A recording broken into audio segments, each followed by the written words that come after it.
I'd like to present to you my latest effort on clarifying and distilling the metaphysics of A Course in Miracles, how the Course explains the nature of reality. And for the fun of it, I have put together a series of what I think of as word pictures to clarify the concepts of the metaphysics of A Course in Miracles.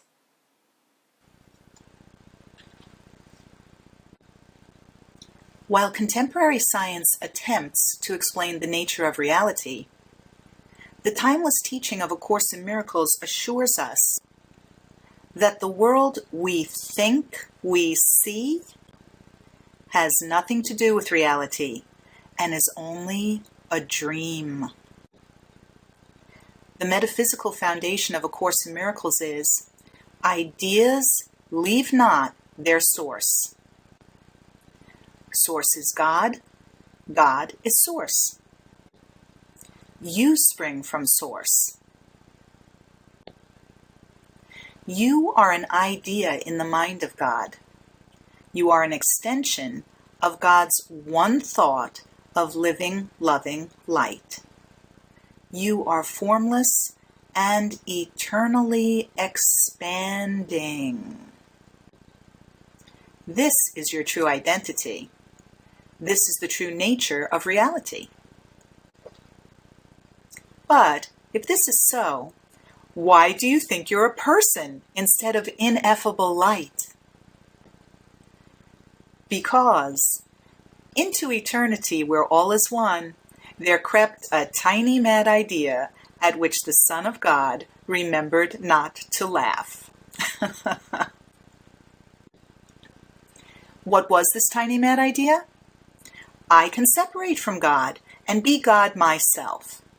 We call this idea the ego.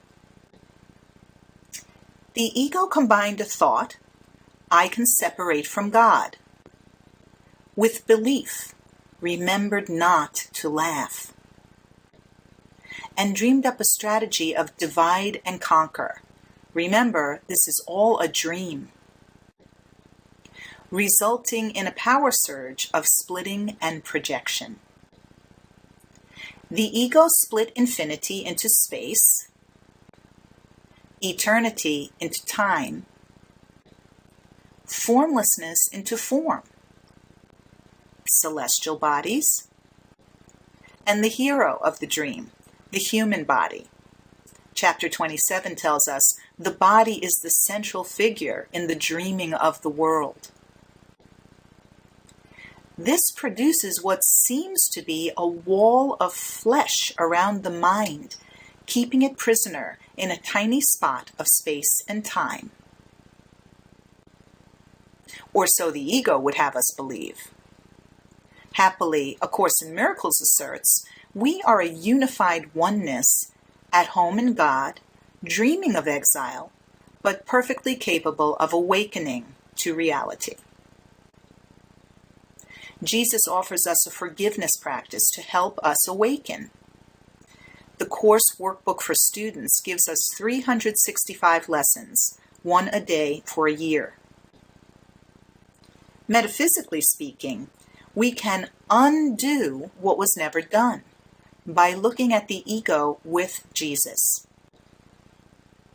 Forgiveness equals forgive.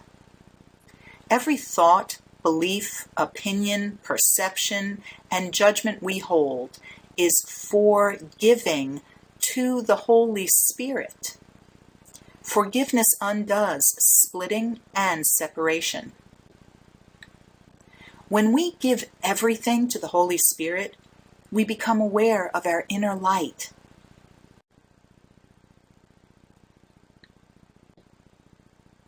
The Course redefines forgiveness as the recognition that the world is an illusion, a dream from which we can awaken.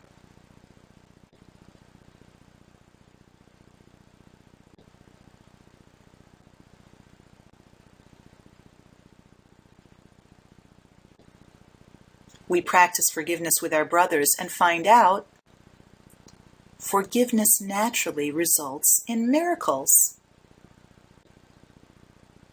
A Course in Miracles defines a miracle as a shift in perception.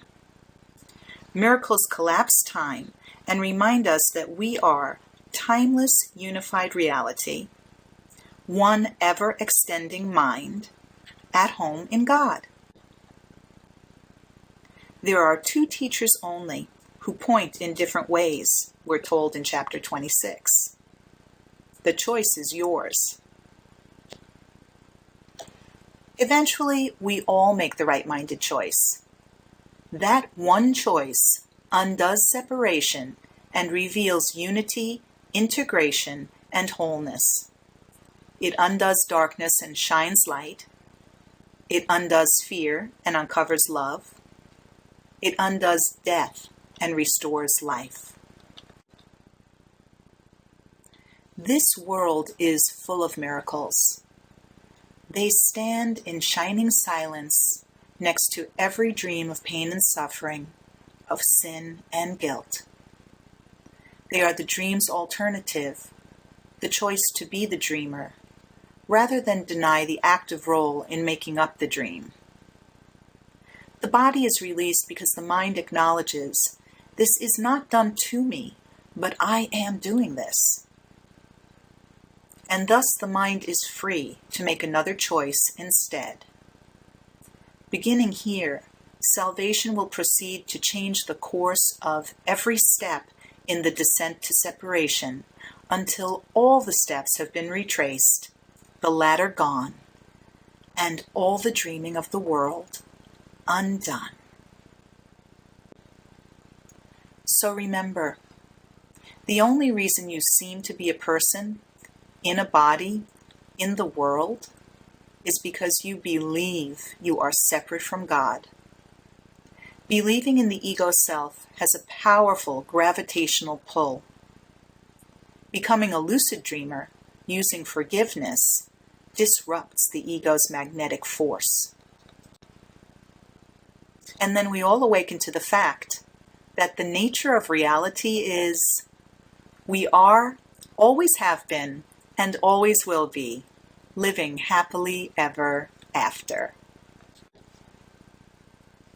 For more on this, watch the mythology of A Course in Miracles, 5 Keys to Forgiveness, and the psychology of A Course in Miracles. And many thanks to all the artists whose work is featured in this presentation. Namaste.